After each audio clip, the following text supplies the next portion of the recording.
How have you been? Very well, Pooja. How are you? Sorry to keep you waiting. I just received the link. Oh, okay. Anyways, congratulations. Some log seem to be watching Patal Lok, as Anushka rightly said. Well, I do hope so. I think the lockdown does have its advantages, and that people seem to have time on hand. So I think they can watch it. So how is the lockdown treating you? It's gotten better, to be honest, Pooja. Things were pretty challenging to begin with. I have a 2-year-old child, and I'm no longer terrified at the thought of my husband resuming work on Monday, because then it'll be just me and the 2-year-old and the dogs. And I think in terms of support that we've been used to in our homes, Pooja, I feel that that's not going to be available to us either as an option or as a choice for some time to come. Which is true. So I think this has been a great boot camp starting we've actually been on our own at home since the 18th. We even shut my production office on the 17th of March. So now close to 2 months that we've been sort of operating on our own. And some things have gotten better. So some things are still taking time. But yeah, the short answer is it's gotten better. So what is the one thing you like about being indoors and the one thing you absolutely detest about being indoors? I like everything about my present situation. I've, in my head, stopped fighting what I can't control a long time ago. Not just because of the lockdown, which is probably also why I haven't been so disturbed by the lockdown mentally. And there's nothing I detest about being indoors. I think I'm grateful that I have everything that I want in my life indoors right now. And you've been someone who has raised her voice and spoken about stuff ever since the lockdown was announced. What do you actually think is the need of the hour? I think for us to be responsible citizens. We have to understand that India is a country of, over 1.3 billion people. And there is only so much the government can do. And that is something we've got to be cognizant of. A, we're a democracy. B, there are too many people. So the gap between what needs to be done and what can be done is always going to be there, which is why individual affirmative action is really important in society. And I think all of us need to be more responsible, whether it's trying to support those who have no support in times like this, or it's just making sure that we do our roles in this entire spectrum to the best of our ability. I think that is really what the need of the hour is. Demanding and asking for stuff is, come on. We're not a first world nation, and we shouldn't have first world expectations of our government without trying to be the dutiful citizens that first world nations have. It is true. Do you think we have behaved ourselves during the lockdown, more or less? I think a lot of us have. I would say a majority have. In fact, I was talking to my childhood best friend. That's an important term because the concept doesn't exist after you're an adult. And she's based in Atlanta, Georgia. And she said, there are a lot of people in America, at least in her part of the world, that are actually following social distancing, but a significant number scoffing at the idea of it. Usually the young, who feel it won't get to them. And also wanting jobs and the economy to get back on track. So I think I don't think that is a problem in India. In India, following the lockdown is a function of your socio-economic spectrum, really. People who have to go out and do stuff, they just have to go out and do stuff. They don't have the luxury of being at home. Which is true. So, which is also the case in America. People who actually cannot afford to sit at home, who are the ones who are actually on the front line. So I feel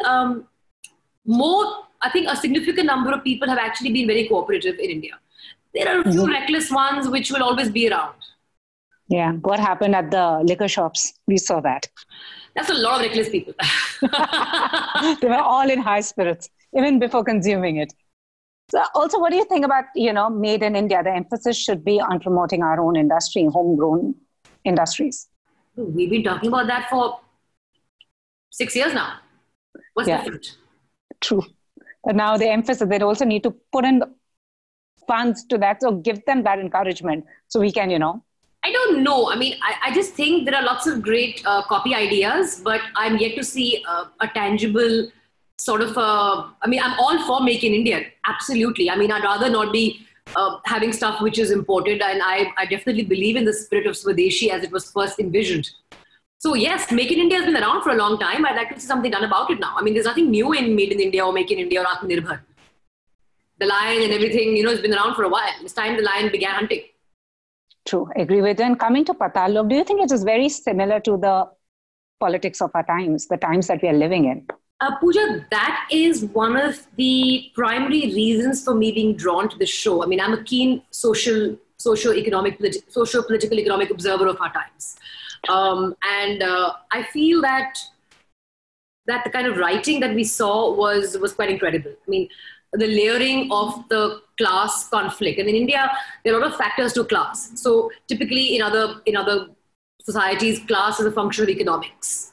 For us, class is a function of religion, of caste, and social background. And to see that depicted so well in this writing, it blew me away. I mean, the complexities of what simmers, and simmers is the operative word, Pooja. The complexities of what is simmering beneath the surface in India, but always threatening, but never boiling over. True. The sheer number of simmering tensions and conflicts that are there beneath the surface. This is a lot of them, and this show addresses quite a few of them. Of course, it doesn't make excuses for somebody being the way they are. I mean, you don't become an assassin just because of the background, but your background and your circumstances definitely play a huge role in how you turn out. Which is true. And playing Renu Chaudhary, I don't want to divulge the plot for people who haven't seen the thing. What was it about her character? Also, do you look for yourself in the characters you play, a shade of you?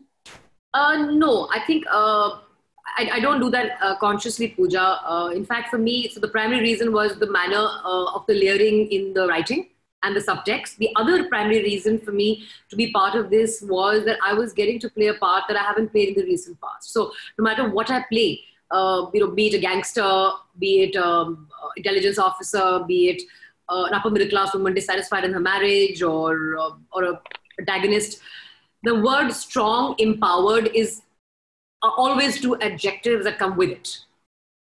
And also visually, my last few characters have been rather urban. So for me, the appeal of Renu's character lay in the fact that I hadn't played something like this in some time. I have, of course, played something very similar a long, long time ago in Manorama 6 Feet Under. Mm-hmm. And this character is in parts inspired by the character of Manorama 6 Feet Under. And what is it about you and thrillers? You seem to love thrillers. I don't know. I think, coming back to do I see myself in parts, I think acting is one of the things I do. And even though my acting career is an enabler of everything else that I do, there is a certain image that people have begun associating with me.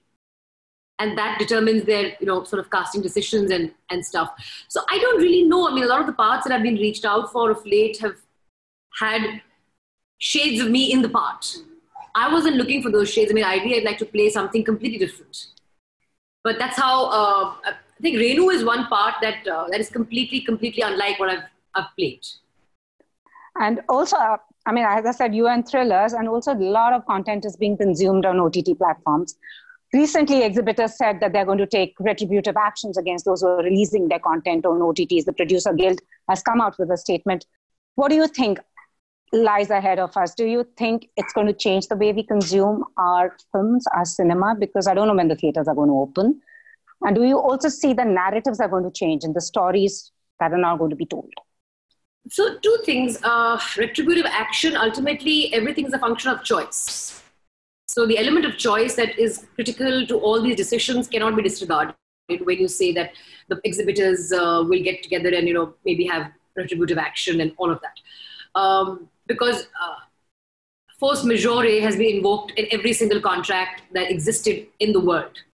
I'm not sure if there are any things that stand which would come in the way of act of God right now. That's as far as the legal position is concerned. Now, secondly, viewer behavior is a very interesting thing. And OTTs, especially top of the pyramid ones like Amazon Prime, have a significant number of data points on our viewer behavior. So they know who is watching what and what people can be compelled or encouraged to watch. So now what's happening is also the theatrical model, Pooja, had to cater to a certain lowest common denominator, with no disrespect intended. Had to cater to a certain lowest common denominator in terms of the subject, in terms of the treatment of the subject and in terms of casting, because they were all a function of the return on investment. Now, with OTTs having the kind of data points that they have on our viewing behavior in terms of what we watch, and more importantly, what we don't watch, and also what they can compel us to watch and how we do get compelled and influenced by what is served. So they understand that puja exists and puja has certain viewing parameters. Then there's Gol, who likes romantic comedies and science fiction and thrillers and political dramas. So they know that there exists an audience for certain kind of content. And that helps them quantify how much of a certain kind of content should be made and what values are attached to it. Now, back to the lowest common denominator box. Because they can identify their audience and they know how to reach them, they can actually open the lowest common denominator box and A, choose different stories, and B, because stories will be sort of unique and perspectives will be unique, like in Patal Lok, there will also be unique casting choices and people who most suit the part. So I don't think anybody other than Jaideep could have played this part at all. Now, if this was a film, I don't know what decision, maybe he would have still been cast. True. But that's not, I'm not the producer or the director who would make that decision. But I'm just encouraging people to think that it's not just the stories that are being sort of unboxed here. It's the casting choices, because casting choices are typically a function of the same LCD and ROI box. Which is true. And Jaideep is absolutely phenomenal in this. Absolutely phenomenal. Which is true. But also, do you think post-COVID, the narratives are going to change? Because we are all not the same people. So I think all of us are in the same storm. We could be in different boats. Somebody may be in a yacht, somebody could be on a cruise ship, somebody could be on a raft, or somebody could be hanging onto a barrel.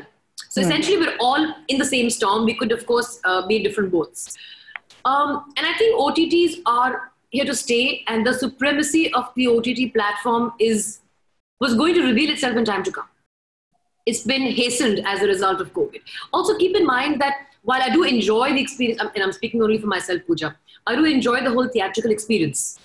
But it does mean that I need to, again, I'm putting my own present situation. I have a 2-year-old. I have to make sure that I've either left him somewhere, or I've got somebody to sit, take care of him. Then rush, watch a movie. Making it for a movie is like making it for a flight. It's a lot of rush, and put so many things in place for everybody, I'm sure. So now I can watch stuff at my own time, which I'm not getting these days, and that's the irony. But I think consumer choice, and the consumer is now at the center of the viewing game. Yeah. And the viewer is now at the center of the viewing game. True. It wasn't the case earlier. You decided it's Diwali, you decided it's Eid, you decided that they should watch this on Diwali and this on Eid. True. Well, lots happening. You have your hands full. Doggos, a little baby, a toddler. How are you keeping fit? Because your fitness goals too. So my fitness levels have never been better. I think I'm fitter today than I've been I'm trying to remember when. You put up a picture of you when you won Miss India and wearing that swimsuit, and then recently saying, I wear it better now. Because I'm more confident in my body. Mm-hmm. Right? One, that's the thing. But I think I'm actually trying to remember. I'm definitely stronger than I've ever been. In terms of structure, I'm probably fitter now than I was 17, 18 years ago. Mm-hmm. There was a pure fitness and overall. I was one. And two, because I know I wake up in the day and I acknowledge the fact that today is going to be a challenge. The day I think, it's a cakewalk, everything goes all right. So I know it's going to be a challenge, and I find little windows in the middle to try and exercise. And I make my exercise time very, very, very efficient. Sometimes my son will come and sit on my back. We'll do all kinds of things. I made videos of him trying to interrupt me as I do push-ups. But speaking of push-ups, I could barely do 10 military textbook. There are lots of varieties of push-ups which are comparatively easy to do. And I was doing the easier lot for a long, long time. And then I just figured that, why not give it a shot? So I can now do 100 military push-ups, which I couldn't do when I started at Go. Awesome goals you are. Not in one go, but over three sets, three and a half sets. So how am I doing this? Simply because I know that if I don't do it, it's not vanity for me, it's sanity. Yeah, looking this way, it's just been a positive fallout. I mean, I didn't even notice this till I put on an old pair of shorts. But it's really about sanity. If I don't get this done, I will not be able to deal with the high pressure days. And pressure is not mental, pressure is physical, of just having to get so much done from morning to evening. True. I'm sure you're doing the same. Yeah, I work out first thing in the morning, I work out, then I take on the rest of the day. What lies ahead? I try to do the same thing. I mean, I have to feed a child, otherwise everything will go topsy-turvy. But his breakfast, the moment his breakfast is done, I mean, that's usually coinciding with my cup of tea, I get it done. And it's usually obviously in the confines of our house, and one of us has to mind the child. Oh, yes. So effectively, at any given point of time, only one person is doing any work. Hats off to parents, as I say. Thank you so much. So what can we look forward to post the lockdown, when all of us will get back to normal life? No, I don't think normal is coming back for a long time to come, Pooja. I think that's something we should be cognizant of. And also, I mean, I think it's important. A lot of folks ask me this question, and, we've been in the middle of this PR blitz. And I'm very affirmative in my response that we're not going back to our old normal for a long, long time. True. And we should, I would say we would have to retain about 60% of our present time in our new normal. So what I'm looking forward to really is continue to better my present routine and structure, because I don't see this going away for a long, long time. Which is true. And that's important. You can just improvise and live in the moment. Thank you so much. And I hope to see you soon, as and when in person. But always a pleasure talking to you. Thank you for your time. Thank you and good day. Thank you so much for joining us. Thank you so much. Bye.